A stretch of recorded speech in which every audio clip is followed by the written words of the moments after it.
Today, we're back in incredible India to check out one of their flagship sleeper trains in first class on the country's most important route. So let's get this trip started.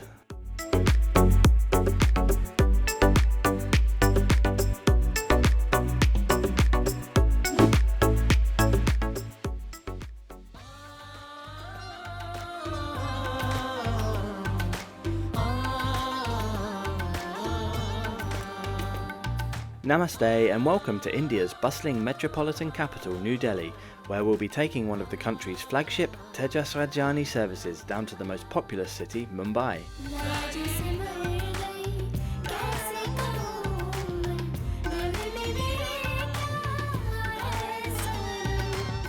This city very much divides opinions, and personally, having travelled around it quite extensively in early 2023, I'm not in a huge rush to come back, but that's mainly because I still have lots more of India I want to explore.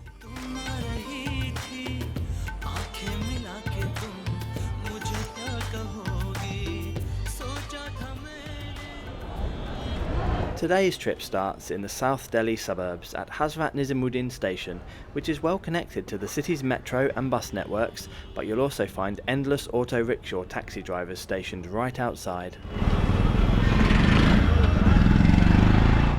This station underwent a major redevelopment in 2019 and is now one of 5 main stations in the Indian capital, helping to relieve pressure on the super busy Delhi main station.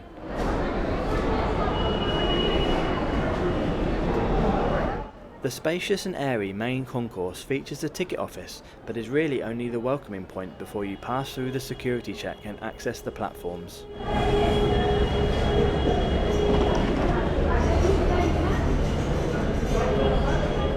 Once through, you'll find many vendors selling drinks and snacks, small cafes and restaurants, as well as up to 250 daily trains departing from the station's 9 platforms and 13 tracks.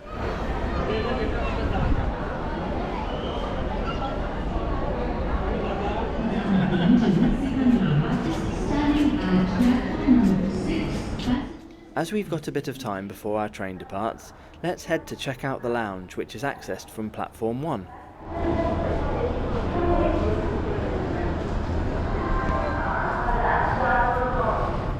This is a paid service which costs 100 rupees for the first 2 hours and 50 rupees for each subsequent hour.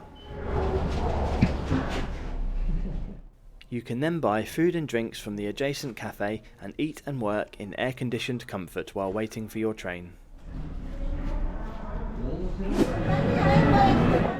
We head down to the platform around 45 minutes before departure so we can drop off our bags and settle into our compartment. We'll be travelling in first AC today, the highest class of travel. I couldn't see any lifts at this station, so unfortunately step-free access is not available unless you're departing from platform 1. After arriving at our train, we find more food vendors adorning the platforms selling their wares. These modern, German-designed, Indian-built Tejas Rajdhani LHB coaches are the best you'll find on a normal Indian passenger train. They come in first AC as well as 2 and 3 tier AC variants. They have a top speed of 130 km per hour. Our specific service today is train number 12954, the August Kranti Rajdhani Express, which is 20 coaches in length. Making our way through the crowds of people and goods at the front of our train, we can see haulage will be provided today by a WAP-7 electric locomotive which has a power output of 6,350 horsepower and a top speed of 140 km per hour. Okay, so let's check out the route from Hazrat Nizamuddin in New Delhi down to Mumbai Central.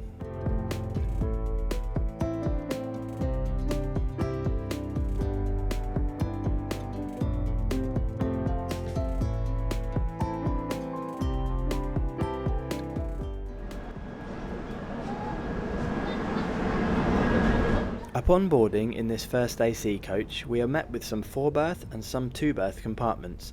They do not allocate your specific bed until 4 hours before departure, but more on that shortly. My first impressions inside are great.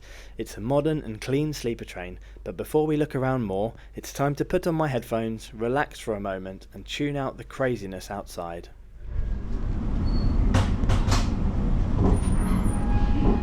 We depart a couple of minutes late at 5:17 p.m. This overnight trip from Delhi to Mumbai is a total of 1,377 kilometres and is scheduled to take us 16 hours and 50 minutes of travel time, arriving at 10:05 tomorrow morning. The price is 5,123 Indian rupees for an adult ticket in first AC.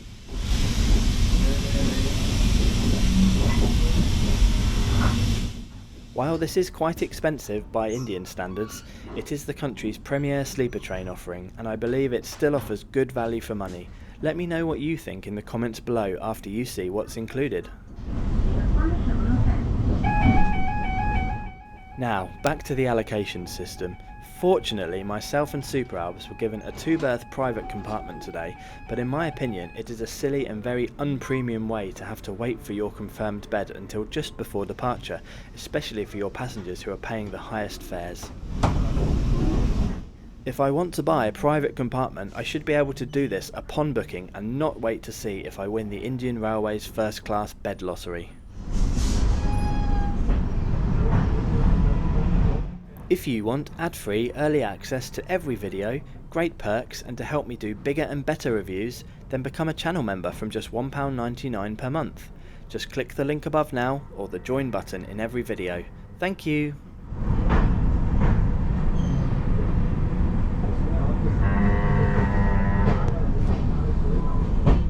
All mainline Indian railways use a 1676mm 5'6" track gauge. This is the largest mainline gauge used in the world and allows for a noticeably wider loading gauge on the coaches compared to most of Europe, especially in the UK.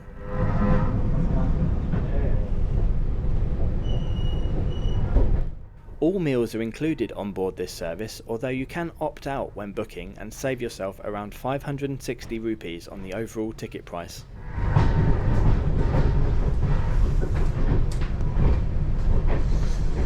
As the friendly staff are starting to prepare this now, let's have a quick look around the compartment before the dinner service commences.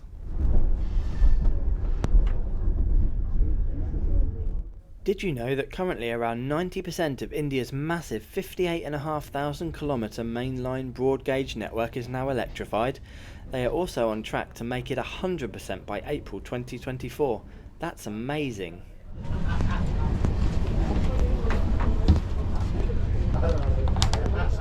The doors can be locked from the inside only, but in 2 places.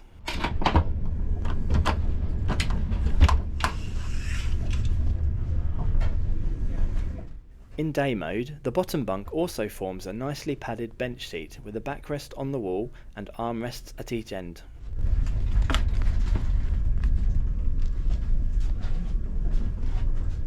Pillows, duvets and bedding packs are stored on the top bunk. We'll have a look at these all made up in bed mode later on, but each pack includes a freshly laundered sheet, a duvet cover, a pillowcase and a towel. They were all very clean.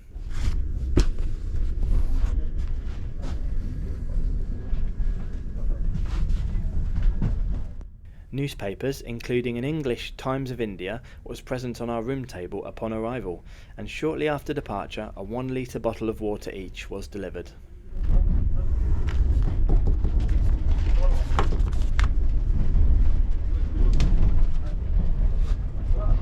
I must say I like the aesthetic of the room, with a framed picture and 2 mirrors adorning the walls.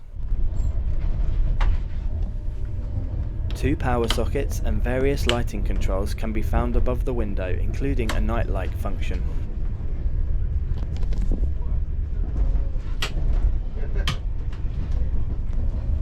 Each bunk also has a personal reading light. These stickers advertise an app-based Wi-Fi entertainment system, however I couldn't get this to work at all on this trip.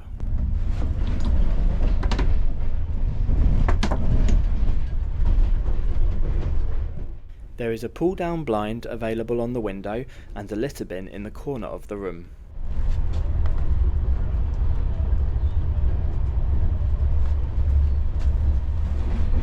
Steps to the top bunk are located by the door, and under these 2 standalone tables are stored, so you can eat your meals while sitting comfortably on the bench seat.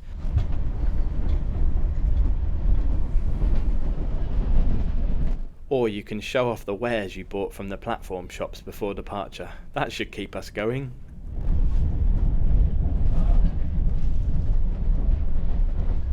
There are also various hooks and hangers around the room for clothes storage. The AC also worked really well and kept the compartment at a very comfortable temperature throughout the trip. Overall, a really nice and comfortable room with good amenities, certainly a step up from the older ICF coaches that we used on our 3-day trip from Bengaluru to Delhi. If you want to check out that video, click the link above now.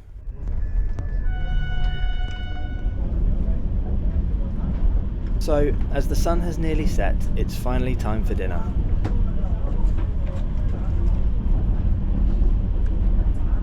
This is delivered to your room in parts by the carriage attendant over the course of the next hour or so. There is a choice on booking between veg and non-veg, and we both went for the vegetarian option.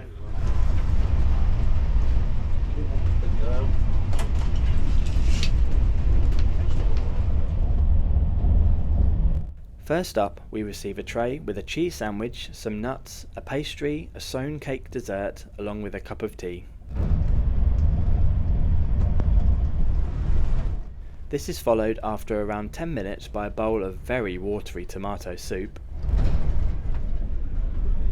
Then 20 minutes later, the main course arrives. This is a paneer curry, rice, aloo, a roti, and a bowl of dal and a dahi curd yogurt. I have to say, it was pretty delicious and I really enjoyed it. Once all this was cleared away, we were then brought a tub of ice cream. This was a great ending to a surprisingly good train meal. We even asked for and received a second pot. Even though we will pass through 190 stations on this near 1400 kilometre route, we only actually stop at 10 of them. This is the second of those, Sawai Madhopur in eastern Rajasthan, a city of 120,000 people, a village by Indian standards. It is, however, a major junction station on the Mumbai-Delhi main line with connections to Jaipur. One last order of business before I turn in for the night. Let's check out the toilets. There are 2 in each coach, one an Indian-style squatty potty and the other a Western-style commode. They were reasonably clean, the water worked, they were stocked with soap and toilet paper which was replenished when required, and there was even a rotating toilet seat cover. I assume this sterilises itself when it goes around the back. I'd not seen one before. On the whole though, it was very good. There was even a clean shower room. Although the water was not warm, it wasn't too cold and the pressure was okay. Definitely a good facility to have on the longer journeys. You should avoid taking headphones, mobile, other expensive things. If you didn't know how to shower though, the helpful toilet voice woman will guide you through the process. Okay, that's just about it for today. Let's check out the fully made up bed, draw the blinds and settle down for the night. See you in the morning!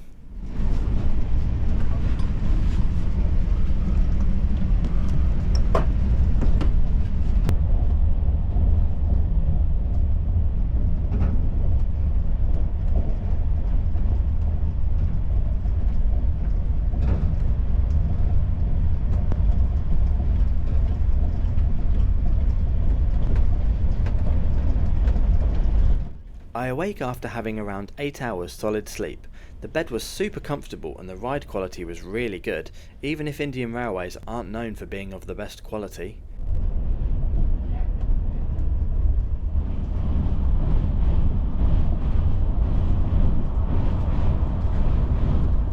I think even people who struggle to sleep on trains would get on okay on these coaches.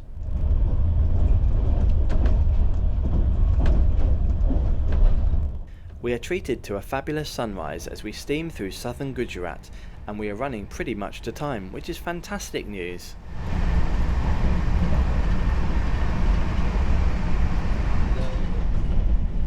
As soon as the attendant sees we're up and about, he brings us our breakfast. The first course is some bread with jam, cornflakes and a banana.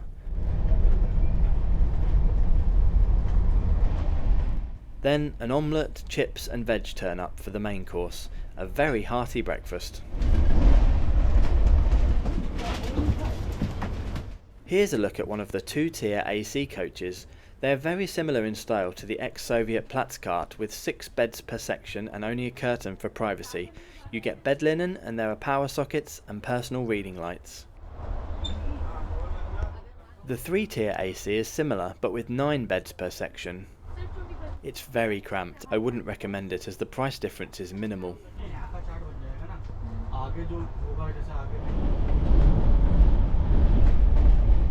As we cross the river Vaitana, we get some great train window views of northern Macerata.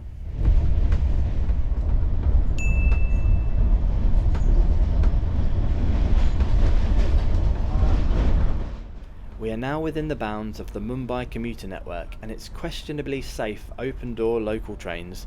I did try these trains a few days later and it was fun to say the least.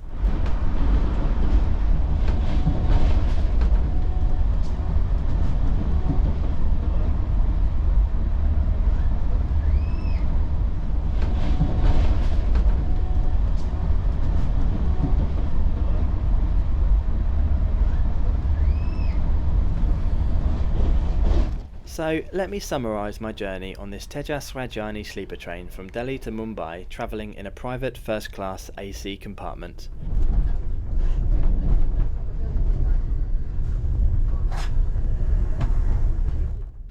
I really enjoyed it.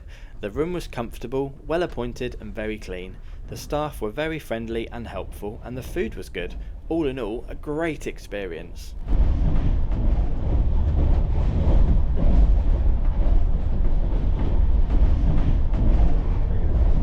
This was by far the most pleasant Indian train I went on in my 6 weeks there, and I'd highly recommend the Tejas Rajani trains.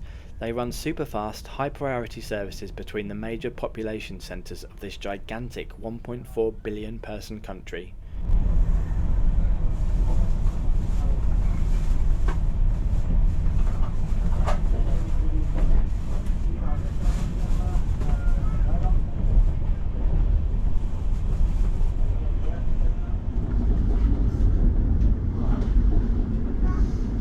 In the end, we arrive in Mumbai around 11 minutes late at 10:16 AM.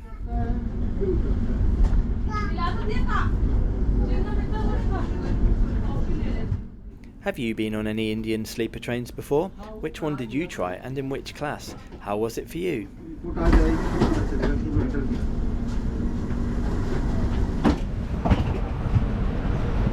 Please like the video and subscribe to the channel if you haven't already. It really helps.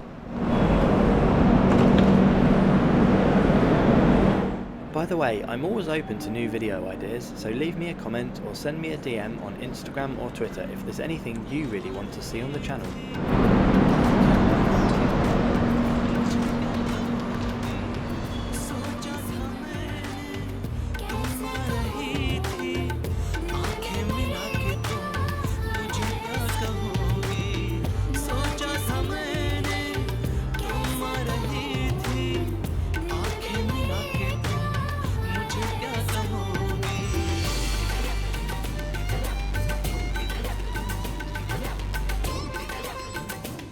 Don't forget to subscribe as I publish a new review every Friday. Thanks for watching and I'll see you next week.